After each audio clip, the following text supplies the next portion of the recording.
Graça e a paz, Senhor Jesus. Vamos abrir em Esdras capítulo 7. Então, a gente vai expor o capítulo 7 inteiro. Mas como ele é longo, eu não vou ler ele inteiro agora, tá? Então a gente vai ler do verso 1 até o verso 6, para começar, tá bom? Então lá. Depois dessas coisas, no reinado de Artaxerxes, rei da Pérsia, viveu um homem chamado Esdras, que era filho de Seraías, filho de Azarias, filho de Ilquias, filho de Salum, filho de Zadoque, filho de Aitube, filho de Amarias, filho de Azarias, filho de Meraiote, filho de Zeraías, filho de Uzi, filho de Buque, filho de Abizua, filho de Finéias, filho de Eleazar, filho do sumo sacerdote Arão. Este Esdras veio da Babilônia, e ele era escriba hábil na lei de Moisés, dada pelo Senhor, Deus de Israel. O rei deu-lhe tudo quanto pedira, pois a mão do Senhor, seu Deus, estava sobre ele. Vamos orar. Senhor, nosso Pai querido, nós vamos meditar na Tua palavra e pedimos que o Teu Santo Espírito possa falar na nossa mente, no nosso coração, ilumina a nossa mente, o nosso coração, para que recebamos a Tua palavra, sejamos edificados, fortalecidos, transformados pelo poder da Tua palavra. Nós oramos no nome santo de Jesus. Amém. Esse é o título da nossa mensagem hoje. Depende de como você vê. Esse nosso texto aqui, de Esdras capítulo 7, ele é um texto com muita informação, muita coisa. Eu não quis ler ele todo agora, porque a partir do verso 11, você vai ter a carta do rei Artaxerxes, que ele dá para Esdras levar até Jerusalém. Então tem muita informação histórica, muita informação aqui, mas eu quero que a gente pense exatamente de algumas perspectivas a partir desse texto. Então, em vez da gente analisar o texto ponto a ponto, vendo cada fato histórico, cada palavra, cada frase, eu quero que a gente tenha um panorama desse capítulo inteiro, e a gente vai ver vários pontos de vista e a forma como a gente pode entender o texto bíblico. Tá? Então, a gente vê aqui, chegamos agora no capítulo 7, e finalmente Esdras entra na história. Esdras não tinha aparecido até então, ele chega agora, e esse momento em que ele chega, nós já temos o templo construído, a dedicação do templo, e se passaram mais ou menos 60 anos desde a dedicação do templo para que Esdras chegue. Ou seja, a gente lê o texto bíblico, parece que é imediatamente.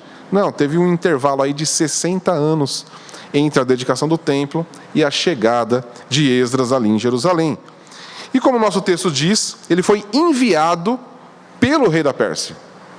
O rei da Pérsia chamou Esdras e falou: agora você vai para lá, para Jerusalém. Você vai. E por que ele chama Esdras? E aí é um ponto importante, né? A gente pode ver perspectiva já no próprio Esdras. Quando a gente vê aqui que tem essa pequena genealogia, e por que essa genealogia está aí? Qual a importância, dessa genealogia aí? O finalzinho dela no verso 5. Porque ele era filho do sumo sacerdote Arão. Então aqui estava autenticando que Esdras era sacerdote da linhagem de Arão. E por que isso era tão importante? Porque Arão foi o primeiro. Assim que o povo sai ali do Egito, Arão é o primeiro sumo sacerdote. Quando a gente pensa na Arca da Aliança, que aqui já não existe mais, dentro da Arca da Aliança, o que tinha? A vara de Arão, que floresceu. Então, é muito importante aqui para autenticar a autoridade sacerdotal de Esdras, que ele era descendente de Arão. Tá? Então, quando ele chega, porque nós temos agora um histórico aqui do povo que tinha ficado 70 anos na Babilônia, em cativeiro. Eles saem, demora mais ou menos 50 anos para eles construírem um templo. Agora se passam mais 60 anos, ou seja, estamos há mais de 200 anos já, entre a destruição do templo e a destruição de Jerusalém e a chegada de Esdras. Então pensa numa pessoa chegando, enviada pelo rei persa, para ensinar a lei de Deus. Primeira coisa é falar: vou desconfiar desse cara.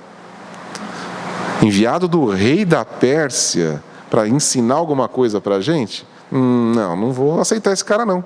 Mas aí, por isso, a genealogia, a primeira coisa que fala, ele é descendente de Arão, logo ele é sacerdote e ele tem autoridade para isso.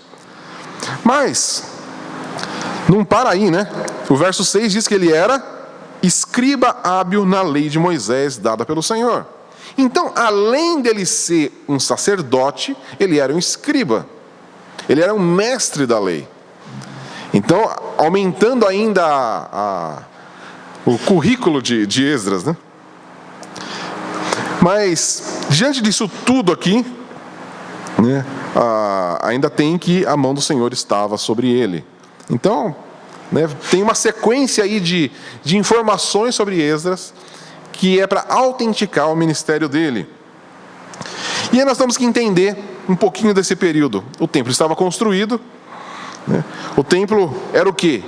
A gente já falou bastante do templo aqui, era o lembrete da centralidade de Deus, né, e um chamado ao arrependimento, porque Deus é santo.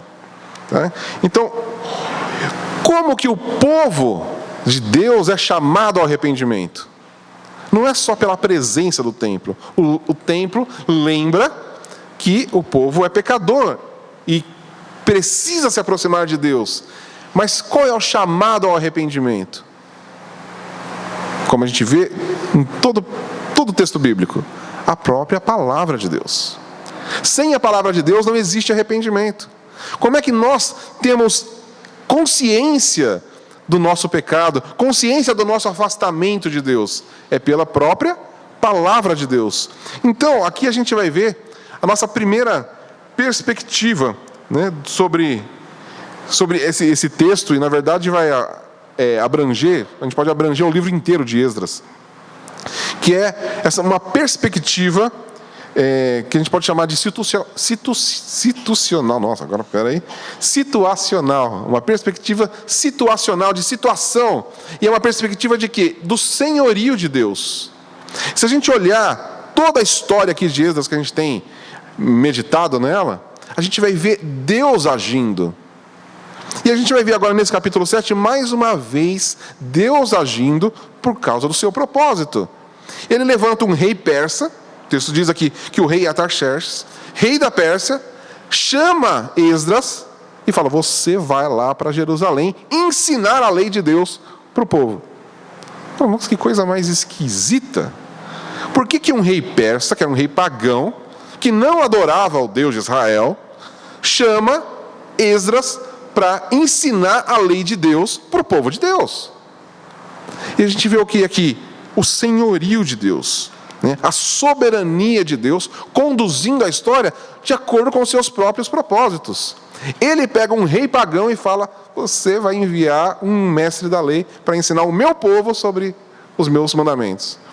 A gente fala: mas como que isso pode ter acontecido? E a gente vai ter a resposta lá no verso 27, que aqui é na carta, né, que ele envia, autorizando Esdras, e ele fala: ó, tudo que for ordenado pelo Deus do céu, seja feito prontamente para o templo do Deus do céu, para que não venha a ira sobre o império do rei e de seus descendentes. Então, na verdade, qual que era? 23. Minha vista está muito boa. É o 23. Então vamos ler de novo aqui, ó. Tudo que for ordenado pelo Deus do céu, seja feito prontamente para o templo do Deus do céu, para que não venha a ira sobre o império do rei e de seus descendentes. Qual era a motivação do rei persa? Porque era o império persa que dominava vários povos, cada povo tinha o seu Deus, o seu templo. Então isso não aconteceu somente com o povo de Israel, mas com os outros povos também. Ele pegava as pessoas que eram sacerdotes dos seus templos diversos e falava: não, você vai para lá, vai oferecer tudo direitinho para o seu Deus, porque eu não quero problema com o seu Deus. Eu não quero que a ira do seu Deus caia sobre mim. Então, eu vou ser legal com vocês. E a gente entende isso numa perspectiva humana. Então, tá vendo? É a forma como você vê. Você pode olhar e falar: não, tá vendo? só um movimento político, era só o rei Artaxerxes querendo ficar de boa com todo mundo, não querendo sofrer consequências. Mas se você olha de outra perspectiva, é Deus conduzindo a história. É Deus se preocupando com o arrependimento do seu povo, e ele precisava que a lei fosse pregada. Então ele move o coração do rei com uma motivação que não é de adoração a Deus, mas que vai conduzir aos propósitos de Deus de abençoar o seu povo. Então, percebe? Duas perspectivas já de cara aí. Mas é Deus movendo a história. E quando a gente pensa nisso, né? A gente vai ver, no verso 27, agora sim 27. Bendito seja o Senhor, Deus de nossos pais, que pôs no coração do rei este desejo de glorificar a casa do Senhor em Jerusalém. Então, o próprio texto aqui já nos fala: bendito seja Deus que pôs no coração do rei. Não foi ideia dele, ele acha que foi. Ele achou que ele era muito espertão, né? Mas não, foi Deus que colocou no coração dele para que isso acontecesse, né? E por quê? Porque Deus tinha um plano em vista. E o plano dele também é amplo. Tinha um plano prontamente ali para aquele momento, por causa daquele povo que precisava se arrepender dos seus pecados. Então precisava receber a lei do Senhor. Mas Deus tinha um plano ainda maior, porque a nação de Israel precisava ser formada novamente. O templo precisava estar reconstruído. O povo precisava estar instruído na lei do Senhor. Por quê? Porque mais para frente viria o Messias. Ele tinha que vir de uma tribo específica, que era de Judá, né? O Jefferson falou aqui sobre o leão, da tribo de Judá. Então, que tribo que estava predominante ali que voltou para Jerusalém? Judá. Percebe? Deus se controlando toda a história, focando onde? Lá em Jesus. Porque o plano era muito maior, né? Mas a gente pode pensar, então Deus não estava preocupado com aquele povo? Lógico que estava. Deus não precisa se preocupar com uma coisa só. Toda a trajetória, tudo que Deus faz, todos os desdobramentos da história, é Deus planejando tudo ao mesmo tempo. Ele planeja o agora para nós e o futuro. Porque diante dele não existe passado, presente e futuro. Deus vê tudo de uma vez só. Então ele estabelece, ele decreta um plano que é bom para nós agora e vai ser bom para nós no futuro. Era bom para aquele povo naquele momento e era bom para nós porque era o Messias vindo. Se não fosse por isso, como Jesus viria? E como nós estaríamos aqui hoje, celebrando a morte e ressurreição de Jesus, celebrando a nossa salvação em Jesus, se o rei persa não tivesse dado essa ordem para Esdras? Olha que interessante, né? Então a gente tem que sempre olhar tudo o que acontece, toda a história da Bíblia, e toda a nossa história, e toda a história, as circunstâncias que nos cercam, como Deus está movendo tudo de acordo com o seu propósito. A gente olha para o mundo hoje, e a gente vê um mundo cada vez mais corrompido, um mundo cada vez mais esquisito, e a gente pode pensar: Deus perdeu o controle da situação. Nunca. Deus nunca perde o controle da situação.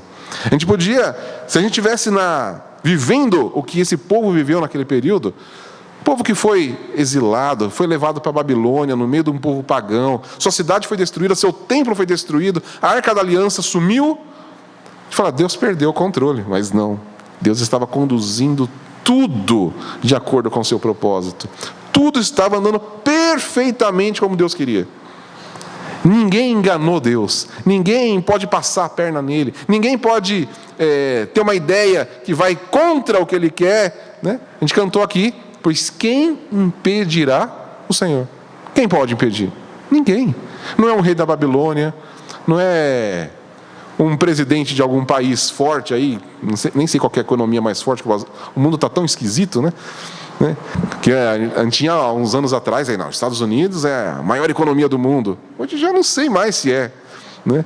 O mundo está tão confuso, mas e aí? Pode ter qualquer liderança mundial. Quem pode impedir o Senhor de agir? Ninguém. Porque Ele controla toda a história. Ele estava abrindo o caminho para a vinda do Messias, porque esse era o maior plano de todos, Jesus Cristo. Então essa é a nossa primeira perspectiva. Deus está controlando toda a história. Ele controla a minha e a sua história. E a gente tem que descansar nisso. Então, toda vez que a gente está vendo desse texto, mas qualquer texto da Bíblia que você pegar, você vai encontrar Deus agindo na história. Seja de Gênesis a Apocalipse. É Deus agindo na história. Mas nós temos uma segunda perspectiva, que é uma perspectiva normativa, que é o quê? A autoridade de Deus. E onde a gente vê isso? O que Esdras está indo fazer lá? Ensinar a lei do Senhor. A gente vai ver isso tanto quando fala que ele era um mestre da lei, e o próprio verso 23 que a gente leu, que é as palavras do próprio rei Artaxerxes, né? Tudo que for ordenado pelo Deus do céu, seja prontamente para o templo de Deus do céu, para que a ira de Deus não venha sobre o império. Aí, olha que aí vai ter uma coisa mais interessante, né? Que o próprio rei persa, ele diz aqui, no verso 25, ele fala o seguinte, no finalzinho. Vamos ler todo o verso 25. E tu, Esdras, com a sabedoria que o teu Deus te deu, nomeie magistrados e juízes que julguem todo o povo que está no território a oeste do Eufrates, e a todos que conhecem as leis do teu Deus, e ensinas aos que não conhecem. Então você vai chegar lá, vai colocar líderes, juízes para que eles obedeçam a lei. E se alguém não conhece, você vai ensinar a lei de Deus. E olha como ele continua aqui, né? E todo aquele que não obedecer à lei do teu Deus e à lei do rei, que seja castigado ou com a morte, ou com o exílio, ou com o confisco de bens, ou com a prisão. O próprio rei persa fala, e se alguém não cumprir a lei, vai sofrer as consequências. Não era nem o próprio, não era aqui, e a gente tem que entender que não era uma lei judaica aqui em execução, era uma lei persa. Então, o castigo todo aqui, o julgamento, as penalidades, eram persas, sobre aquele que não cumprisse a lei de Deus. Olha que interessante, né? Claro, a gente não pode pegar esse texto, como tem alguns que fazem isso, está vendo? Então nós temos que lutar para impor a lei de Deus sobre o Estado. Não. Esse não era o intuito de Deus aqui. Porque o foco aqui era o povo de Deus. Para quem que estava funcionando essa lei aqui? Para os judeus. Não era agora que em todo o território persa se devia observar as leis do Senhor. Não. É para aquele povo. Ensina os do teu povo, para que eles andem na lei. E se eles não andarem, vão sofrer as consequências. Era Deus forçando o seu povo a observar os seus mandamentos. É Deus conduzindo de uma forma até autoritária do rei persa, para que o povo cumprisse a lei do Senhor, se preocupasse em aprender a lei do Senhor. E a gente vê uma coisa interessante aqui, porque quando a gente viu a dedicação do templo, a gente viu que eles cultuaram o Senhor de acordo com a lei de Moisés. Então existia um certo conhecimento da lei de Moisés, mas pelo que a gente entende, muito dentro do culto, dentro do que acontecia no templo, o sacrifício. Vamos fazer o sacrifício bonitinho, vamos seguir as festas, os calendários, bonitinho. Mas e a vida das pessoas? E a gente vai ver aqui, na continuação de Esdras, que exatamente o problema do povo não era não participar dos ritos corretos do templo, não era não seguir o calendário litúrgico do templo, era o quê? A vida pessoal deles estava toda contrária à lei do Senhor. Então é muito parecido com o que a gente vê hoje. As pessoas vão na igreja, elas oram, elas cantam, choram e vivem suas vidas totalmente separadas dos princípios de Deus.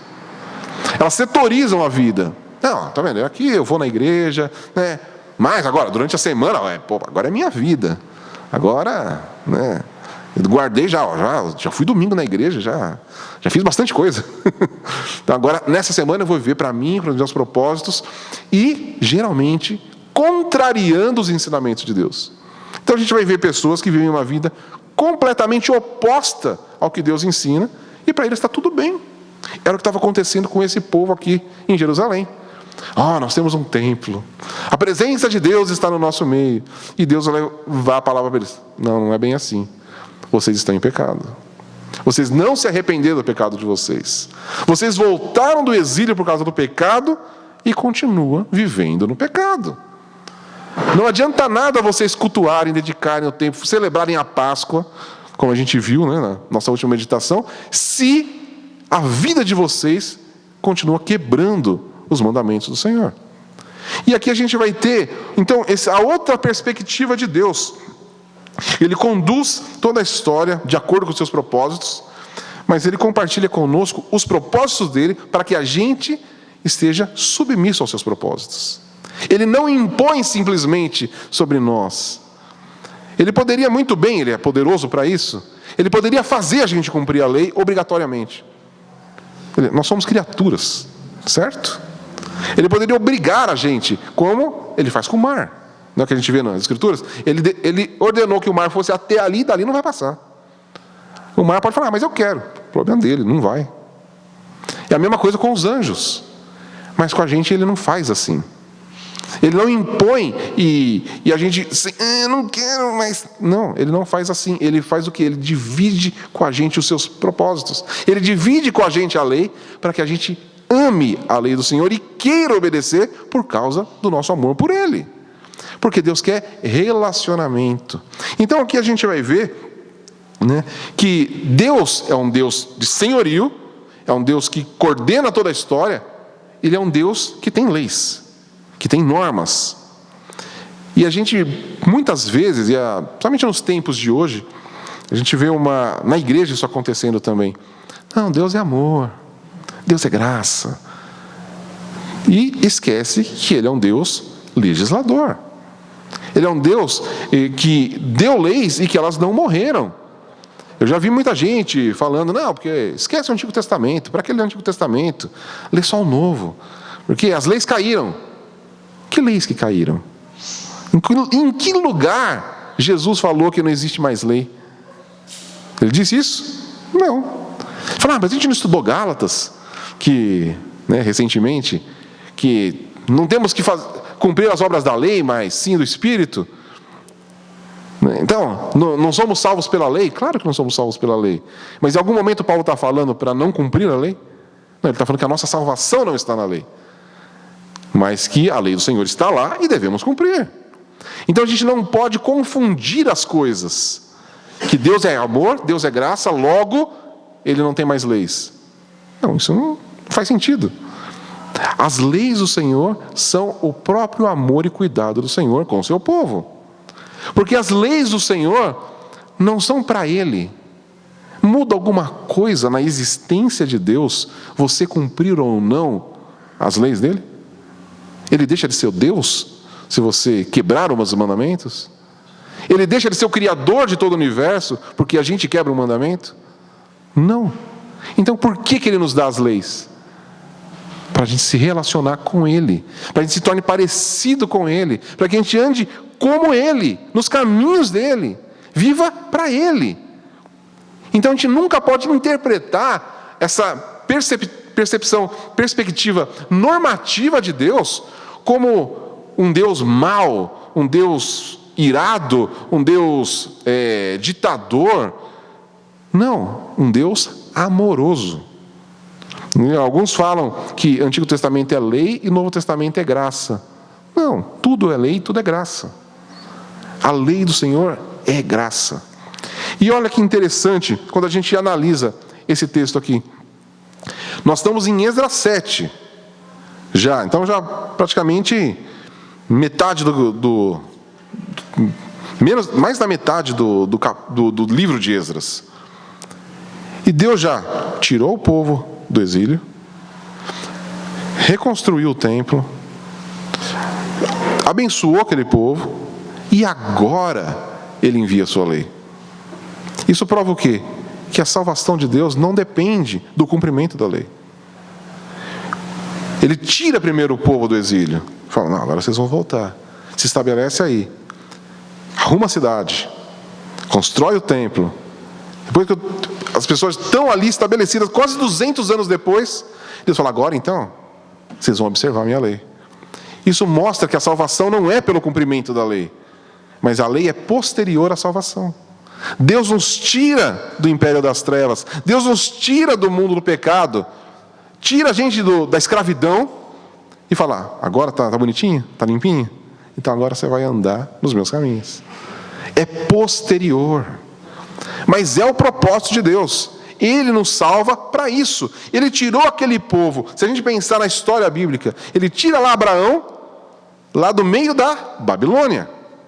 Então Abraão já saiu de Ur dos Caldeus, que era Babilônia, pagão. E se revela a ele, fala: farei de você uma nova nação, que vai viver para mim.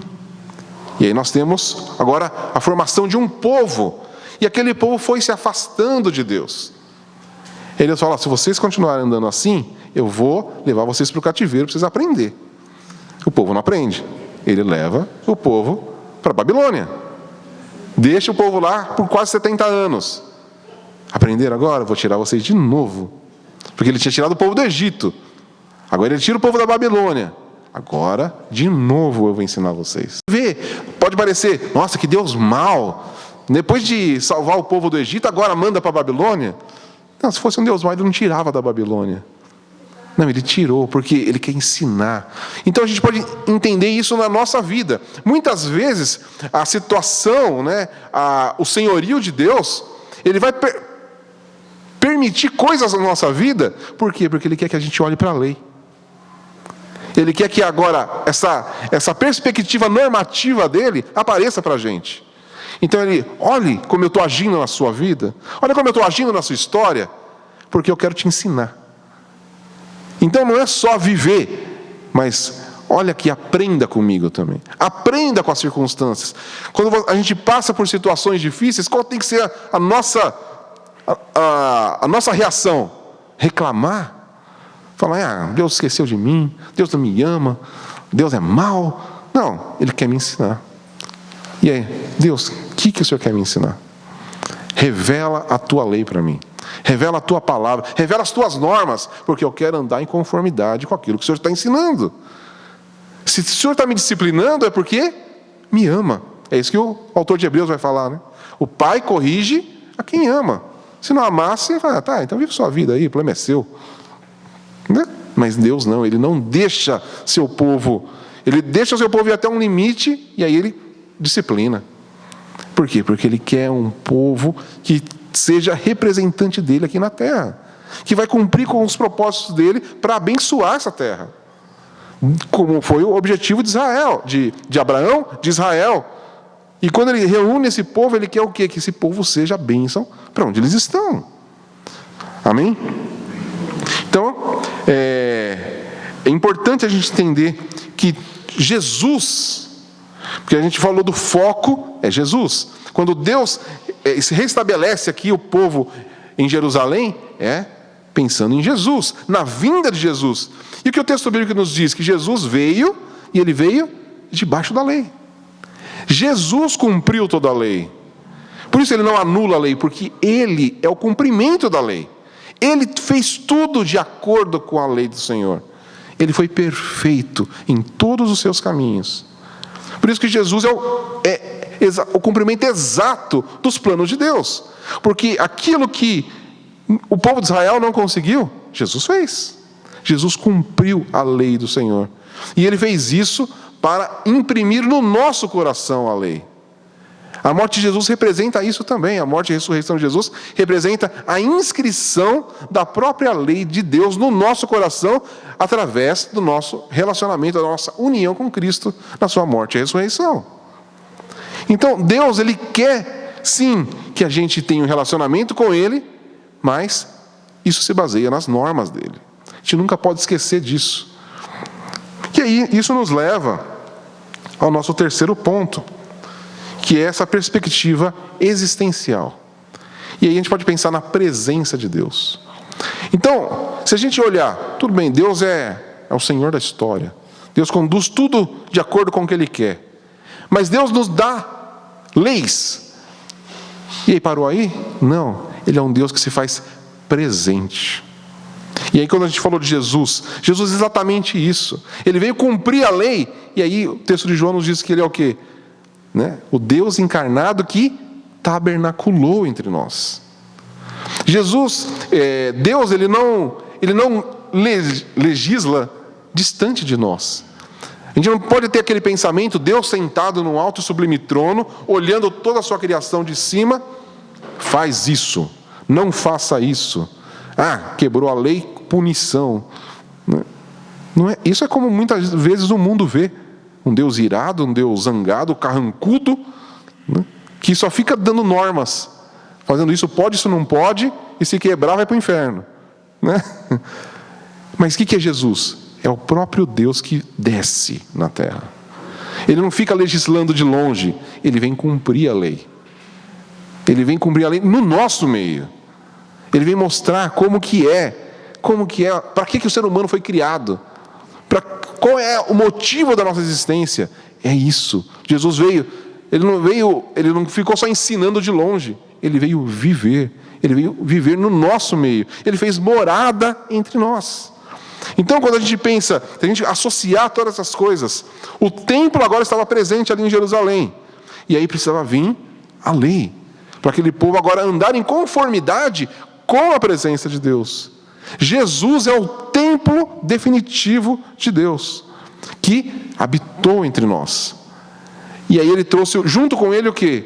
O cumprimento da lei. E ele estende o cumprimento da lei para a gente. A gente não pode pensar que a presença de Jesus da nossa vida, ela anula o cumprimento da lei. Não, ela fortalece o cumprimento da lei. Mas agora, a partir de uma união com Cristo. Não é externo, não é nós tentando alcançar Deus. É Deus que nos alcançou através de Jesus e que nos traz para cumprirmos a sua lei. Então, a presença de Deus, ela continua sendo de senhorio do Senhor, então ela é situacional e ela é normativa ao mesmo tempo. Percebe? São perspectivas de uma mesma coisa. A gente nunca pode separar as coisas, né? Por isso aquelas imagenzinhas interessantes lá, porque está tudo lá ao mesmo tempo. Então a gente não pode falar, não, essa é a parte da lei de Deus, agora essa é a parte da graça, agora essa é a parte... Não tem, é tudo junto.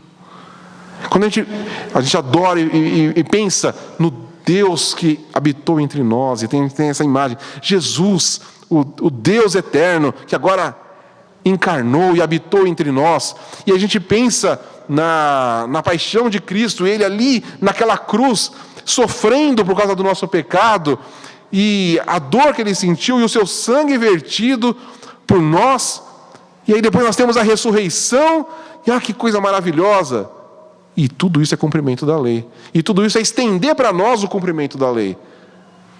Não é, a gente às vezes só foca numa coisa, e o que Deus está querendo falar para a gente? Foca em tudo. Olhem de todas as perspectivas. Deus é muito maior do que isso. Deus, ele é grandioso. Deus, ele é infinito. E se a gente ficar andando só de um jeito, olhar para as Escrituras e para a obra de Deus de um jeito só, a gente vai perder muito do que ele tem para nós. Se a gente só, e como eu conheço pessoas que só olham para Deus de uma maneira normativa, e vive como? Pesado. Porque é difícil a vida cristã. Porque viver para Deus é muito, é sofrer. Viver para Deus é sofrer. Viver para Deus é um negócio difícil. É muita luta. Aí você tem outros que querem viver. Não, viver para Deus é tranquilo. Né? Deus é bom. Mas e aí, como que é essa vida? Não, Deus não quer nada. Deus é graça. Então, fui salvo, Jesus morreu pelos meus pecados, estou de boa, posso fazer o que quiser, porque Jesus já morreu por todos os meus pecados. Mas você pode pecar à vontade? Posso pecar à vontade. Lógico, Jesus já morreu por eles, né? Outra perspectiva. E tem aqueles que, né, ficam buscando algo, precisamos experimentar algo de Deus, né? E entra na misticidade. Então não tem lei, mas também não tem a graça, tem. Preciso sentir. Eu preciso de algo. Né? Porque se eu não sentir, então Deus não está presente. E o que Deus quer falar para a gente? Tudo isso está junto. Jesus morreu pelos nossos pecados, sim. Nós temos que fazer o quê? Livre da culpa. Não tem mais culpa sobre nós. Não há mais condenação para aqueles que estão em Cristo. Mas aí Jesus fala, né? Aquele que tem os meus mandamentos e os guarda, esse é o que me ama. O mesmo Jesus que morreu pelos nossos pecados é aquele que fala: guarde os meus mandamentos. Se você não guardar os meus mandamentos, você não me ama. E se não me ama, não tem parte comigo. E se não tem parte comigo, está perdido. E ao mesmo tempo, ele é o mesmo Jesus que fala: vou enviar para vocês o Espírito Santo, que vai realizar as coisas no meio de vocês. Então, percebe? Se a gente buscar uma coisa só de Deus, a gente vai perder as outras. Deus quer que a gente viva tudo ao mesmo tempo. Ele quer que a gente experimente da graça, dessa leveza, né? Porque o meu fardo é leve e meu jugo é suave. Ele quer isso, mas ele quer: cumpre os meus mandamentos, anda de acordo com a minha lei, cumpre o seu propósito aqui nessa terra, ensine as pessoas sobre a minha lei, ensine sobre a minha palavra. E ele fala: tenha uma experiência comigo, perceba eu agindo na sua vida, perceba a minha presença no meio de vocês, perceba o Espírito Santo agindo no meio de vocês, tudo ao mesmo tempo. A gente não pode ter uma perspectiva da obra de Deus. E aí, isso que a gente vai ver no nosso texto aqui, voltando, né? Quando a gente, dessa parte existencial, a gente está falando aqui da perspectiva de Deus e da nossa perspectiva com relação à presença de Deus. A gente vai ver que se repetiu em algumas vezes aqui nesse texto. Está lá no verso 6: pois a mão do Senhor seu Deus estava sobre ele. Aí a gente vai ver de novo, ó, lá no final, no verso 28. Visto que a mão do Senhor, meu Deus, estava sobre mim. Então, é a percepção da presença de Deus e do senhorio de Deus ao mesmo tempo na vida de Esdras. Esdras tinha esse reconhecimento: tudo o que aconteceu foi porque Deus planejou. Mas não só planejou, a mão do Senhor estava sobre mim. E aí vem a nossa resposta a essa ação toda de Deus. Esse verso 28 é interessante. Visto que a mão do Senhor, meu Deus, estava sobre mim, o que ele fez? Encorajei-me. Então o que a gente vê em Esdras? Ele não era um cara que estava lá, né? Porque pensa na missão de Esdras. Um cara que estava lá vivendo na Babilônia, talvez desde que nasceu, e agora ele estava sendo enviado para Jerusalém, no meio de um povo que ele não conhecia, para ensinar o povo, e ainda tinha que ordenar magistrados e juízes que iam fazer o povo andar ali direitinho. Então era uma missão difícil. Pensa você ser enviado para um lugar, falar: ó, você vai lá, você vai ensinar aquele povo e vai punir se eles não andar na lei. Não é uma missão fácil. Ah, não, eles vão me matar. Não, a gente tem que pensar que era um momento da história que a gente não era todo mundo muito diplomático, né? Estão pensando em séculos atrás, milênios atrás aí. Não era um povo muito diplomático. A gente vê lá que chegava lá e matava mesmo. Então, se era um povo que não estava andando nas leis do Senhor, o que ia impedir aquele povo de matar Esdras? Só a mão do Senhor sobre ele. E aí quando ele vê isso, a mão do Senhor está sobre mim, o que eu vou fazer? Coragem, eu vou lá. Né? E a gente vai lembrar do que Deus fala para Josué, né? Coragem, tende bom ânimo, por quê? Porque eu estou com você. É a mesma coisa. Então agora é Esdras, nesse mesmo, o Senhor está comigo, eu vou lá. E ele chega diante do povo, a gente vai ver isso, como ele começa a ensinar e ele confronta aquele povo por causa do seu pecado, chamando aquele povo ao arrependimento. Então nós precisamos disso. Nós precisamos ter essa mesma reação quando o Senhor nos ensina e quando o Senhor nos chama. E a gente tem que entender que todos nós somos chamados por um propósito. Nenhum de nós, né, como meu pai sempre fala, ninguém foi chamado para ser gerente de banco de igreja. Já você tem o seu banquinho aí, agora você vem todo domingo, né, esquenta a sua cadeirinha e beleza. Não, todos nós temos um propósito para Deus. E principalmente, um é geral para todo cristão: ide por todo mundo e pregai o evangelho e fazei discípulos. Isso é para todo mundo, sem exceção. Não são para pastores, é para todo cristão. Então, de cara nós já temos uma missão. E aí, no mundo de hoje, voltando a falar desse mundo nosso, cada vez a gente tem menos coragem de falar para as pessoas. Mas eu falar, eles vão pensar o que de mim? Vou perder a amizade. Vai ficar de cara feia comigo. Melhor não falar nada. Aí, o que Deus está falando para a gente? A minha mão está sobre você. Eu conduzo a história. Nada vai acontecer sem que eu esteja controlando. A sua missão é essa. Vai e prega. Não fica ponderando. Mas e se? Mas e se? Vamos ter a consciência. A mão do Senhor está sobre nós. Vamos cumprir nossa missão. Não vamos ter medo. Nós estamos aqui nesse mundo para cumprir um propósito. E a gente tem que pensar, quando Deus envia a sua lei, é porque Ele ama. Então, quando Ele nos ensina e nos instrui a levarmos a mensagem do Evangelho a todos os confins da terra, é porque Ele quer abençoar todas as pessoas da terra. Então, a nossa missão, ela é uma missão de paz. Como Paulo vai falar, nós somos ministros da reconciliação. Deus nos chama para isso, para ser agente de reconciliação de Deus com o mundo. Quando a gente pensa, então, a gente já falou aqui sobre o templo, e que a gente se estendeu, o templo é Jesus, definitivo. Mas o que o Novo Testamento nos fala? Que nós somos o templo, porque nós somos o corpo de Cristo. Como a gente já falou, Jesus não está presente fisicamente mais na terra. Quem está presente fisicamente? A igreja. Nós somos o templo do Senhor. E o Espírito Santo habita na sua igreja. E por que Ele faz isso? Para a gente ficar aqui de boa? Desfrutando da presença gostosa do Espírito Santo? Não. Ele nos dá uma missão. Agora vocês vão espalhar. Né?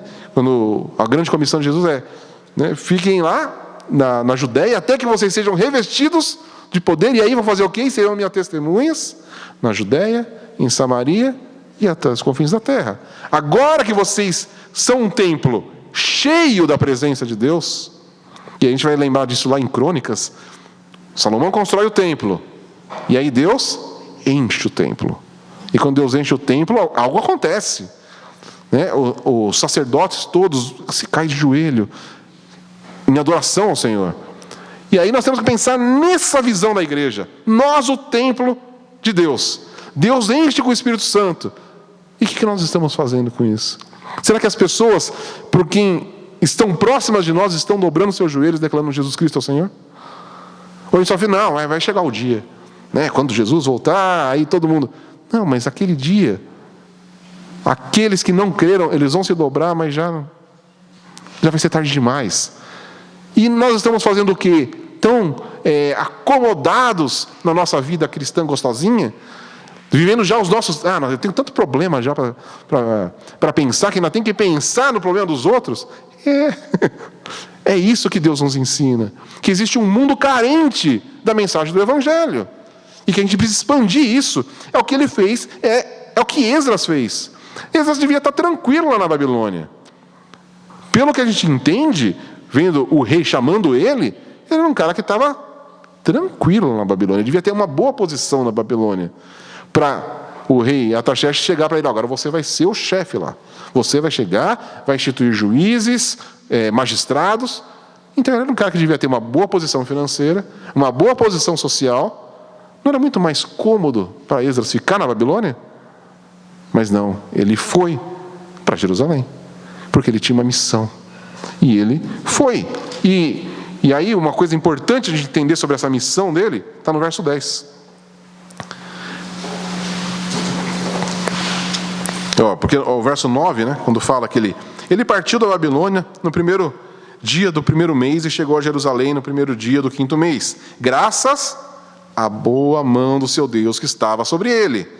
Porque Esdras tinha se disposto no coração a estudar a lei do Senhor e a praticá-la, e a ensinar em Israel os seus estatutos e normas. Então percebe? Primeira coisa, ele se dispôs no seu coração, primeiro, a aprender. Então não adianta nada a gente, não, eu quero pregar o Evangelho, quero ser missionário. E aí, como está a sua dedicação? Não, a mão do Senhor já está sobre mim, não preciso disso, né? Tem o Espírito Santo. Não, a gente vê que Esdras sabia que a mão do Senhor estava sobre ele. O que ele fez? Estudou, se dedicou a conhecer aquilo que Deus estava ensinando, para que agora, sabendo, então agora ele ia ensinar. Como a gente vai ensinar se a gente não sabe direito? E aí, você deve ter passado por isso, né? Ou conhece alguém e começa a falar do Evangelho, mas isso aqui, não sei, tem que perguntar para o pastor. Não sei. Isso mostra o quê? Despreparo nosso. E o Senhor está falando, não, eu estou com vocês têm o Espírito Santo, mas se prepara. Estuda para saber como você vai ensinar as pessoas. Porque ao estudar não é só para você, é para mais, é para ampliar isso. Tudo que a gente aprende do Senhor nunca vai ser só para a gente, vai ser para as pessoas à nossa volta. Então essa questão existencial, que é a nossa terceira perspectiva aqui, ela trata da presença de Deus, da existência de Deus no nosso meio, mas também da nossa resposta a tudo isso. E é o nosso propósito aqui na Terra, cumprindo as normas do Senhor, entendendo o agir dele na história. E entendendo que somos agentes hoje na história, no nosso período histórico, nós somos os agentes de Deus aqui na Terra. Deu para entender todo esse panorama que eu quis dar aqui dessas perspectivas? Então a gente precisa se atentar a essas três perspectivas aqui, né? E perceber a ação soberana do Senhor, conduzindo todas as coisas. E para que o final, né, seja o que está ali no verso 27, desculpa. Bendito seja o Senhor. Então, depois de tudo isso, qual é a palavra? Adoração. Bendito seja o Senhor. Porque todas essas coisas têm que, em nós, gerar esse desejo de adorar ao Senhor. Porque como que a gente, diante dessas todas as perspectivas da ação de Deus, a gente vai ficar, legal. Deus é top, né? Não, como que vai ser a nossa reação? Tem que ser de adoração. Tem que ser de devoção a Ele. É perceber isso e ficar maravilhado com Deus. Não é só achar legal. É aí dedicar nossa vida não só a cumprir os propósitos de levar o Evangelho, que isso também é adoração, mas tem a ver com essa rendição ao Senhor. E aí sim, é chorar na presença do Senhor, é sorrir na presença do Senhor, é cantar para Ele, é levantar as mãos, é se ajoelhar, é se prostrar. Eu conversava com o Jefferson essa semana sobre isso, né, sobre as coisas que eu tenho estudado, né, como a gente, num mundo tão moderno, que a gente tenta entender tudo na questão interna e ideológica, a gente parou de fazer certas coisas, como se ajoelhar diante do Senhor. Por quê? Porque não, o Senhor quer algo interno. Não, a gente é uma pessoa inteira. Deus não quer só o nosso interior, Ele quer a gente inteiro, né? Em algum momento está na Bíblia que Deus quer só a sua mente, só o seu pensamento, só os seus sentimentos. Ele quer você inteiro, né? Então, quando a adoração, esse bendito seja o Senhor, não tem que ser só nas nossas palavras, tem que ser com o nosso corpo, com as nossas atitudes, né? Paulo vai falar sobre isso, né? Que a gente possa oferecer o nosso corpo como sacrifício, né? É a gente inteiro, não são os nossos pensamentos, as nossas afeições, né? É tudo, é a gente agora inteiro vivendo para Ele. Quando a gente pensa em Jesus, quem que veio nos salvar? O Espírito de Jesus? A ideia de Jesus? Quem que estava lá na cruz? O corpo. Que sangue que verteu? Um sangue espiritual? Não, era sangue. Que carne que foi rasgada? Uma carne fantasmagórica? Não, era carne como a nossa. Foi isso que Jesus veio em carne. E o apóstolo João vai dizer isso de forma tão específica. Se alguém negar que Jesus veio em carne, isso é procedência maligna. E aí quando a gente traz para nós, não, o Senhor só quer a minha... Né? Não, o Senhor quer a nossa carne também. Ele quer o nosso corpo, Ele quer os nossos olhos, Ele quer a nossa boca, Ele quer os nossos ouvidos, Ele quer as nossas mãos para abençoar as pessoas, para cultuar a Ele, para se inclinar diante dEle, para orar a Ele, para ouvir o que Ele tem para dizer. Ele quer a gente inteiro para Ele, em todas as nossas perspectivas, porque Ele conhece todas as nossas perspectivas. E quando a gente pensa em perspectiva, vocês estão me vendo aqui de frente, então você tem essa perspectiva minha. Se alguém estiver sentado aqui atrás, ia ter uma outra perspectiva minha. Se a gente pensar em Deus, qual a perspectiva que Deus tem de mim? Todas. Até as que ninguém aqui está vendo. Ele me vê por dentro, Ele me vê de fora, de baixo, de cima, de quilômetros de distância, a milímetros de distância. De uma forma que a gente nunca vai ter perspectivas dessa maneira. Ele compartilha com a gente um pouco dessas perspectivas. E a gente precisa entender, se Deus me olha de todas essas perspectivas, então todas elas são para Deus. Eu não tenho um pedacinho meu, não, esse pedacinho aqui, Deus não precisa dele. Não, Ele nos vê de todas as perspectivas, né? Então, tudo depende de como a gente vê. Como a gente vê a nossa vida com Deus? Como que a gente vê Deus? Como que a gente vê a igreja? Como que a gente vê o nosso propósito aqui na terra? Para que eu existo? Para que eu estou aqui? Por que Deus fez tudo isso? Por que Deus enviou Jesus? Tudo depende da maneira como a gente vê. E Deus quer restaurar essa nossa visão de como a gente percebe toda a vida cristã, todo o agir de Deus, Deus conduzindo a história. Amém? Isso é que eu tinha para dividir com vocês nessa manhã. Então vamos orar. Senhor, nosso Pai querido, nós meditamos na Tua palavra e a gente vê que o Senhor é um Deus tão maravilhoso, um Deus tão completo, um Deus que é muito maior do que aquilo que a gente pode compreender. Mas o Senhor divide, pela Tua graça, um pouquinho da Sua sabedoria, da Sua grandeza, da Sua existência. E o Senhor quer dividir isso com a gente, porque o Senhor tem um propósito muito maior do que aquilo que a gente pode imaginar. Senhor, que nós, na nossa caminhada cristã, a gente possa observar de várias perspectivas o agir do Senhor na história, na nossa vida. Que a gente entenda que a gente não está largado aqui, que a gente não vive uma vida inútil. Não, que o Senhor tem propósitos maravilhosos para nós. Senhor, que a gente possa perceber a Tua ação na nossa vida, na nossa igreja, no nosso país, no mundo, e que a gente busque se situacionar, estar situado onde o Senhor quer que a gente esteja. Que a nossa existência seja de acordo com as Tuas leis, com as Tuas normas. Que a gente não abandone a Tua lei em momento algum, por qualquer motivo que seja. Mas que a gente entenda que a Tua lei é o Teu amor agindo em nós, é o Teu amor agindo no mundo. E nós queremos expandir o Teu reino. Nós queremos que o Evangelho seja pregado em todos os lugares. Que a Tua lei seja pregada em todos os lugares. Que a mensagem da graça e do amor do Senhor seja pregada em todos os lugares.